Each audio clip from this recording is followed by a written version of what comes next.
വിദ്യാർത്ഥികളെ സംരക്ഷിക്കാൻ അധ്യാപകർ എന്തൊക്കെ ചെയ്യും?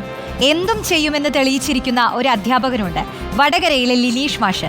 ചില ഈ ഓൺലൈൻ ചാനലുകാരൊക്കെ പറയുന്നത് പോലെ പറയട്ടെ, ലിനീഷ് മാഷ് വിദ്യാർത്ഥികൾക്ക് വേണ്ടി ചെയ്തത് എന്താണെന്ന് അറിഞ്ഞാൽ നിങ്ങൾ ഞെട്ടും. തെങ്ങിൽ കയറിക്കൊണ്ടിരിക്കുന്നത് Kozhikode Maniyur government higher secondary സ്കൂളിലെ ലിനീഷ് മാഷാണ്. സാമൂഹിക ശാസ്ത്രം അധ്യാപകൻ VP ലിനീഷ്. സ്കൂൾ മൈതാനത്തെ തെങ്ങുകളിൽ തേങ്ങയും ഓലയും താഴേക്ക് വീഴാറായി നിൽക്കുന്നു. തെങ്ങ് കയറാൻ ആളെ നോക്കിയെങ്കിലും കിട്ടിയില്ല.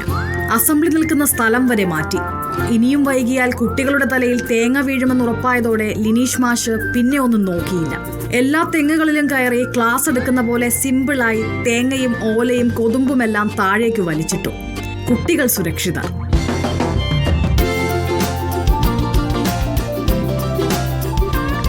കുട്ടികളുടെ സുരക്ഷയാണ് നോക്കിയതെന്ന് ലിനീഷ് മാഷ് പറയുന്നു. വേറെയൊന്നും ആലോചിച്ചില്ല. ഇങ്ങനെ എപ്പോഴും മാഷിന് കയറാനാകില്ല. എല്ലാ സ്കൂളിലും ലിനീഷ് മാഷുമാരും ഉണ്ടാകില്ല. കുട്ടികൾക്ക് സുരക്ഷയൊരുക്കേണ്ടത് വിദ്യാഭ്യാസ വകുപ്പിന്റെ ഉത്തരവാദിത്തമാണ്. അത് കൃത്യമായി ചെയ്യേണ്ടതുണ്ട്. റിപ്പോർട്ടർ, കോഴിക്കോട്.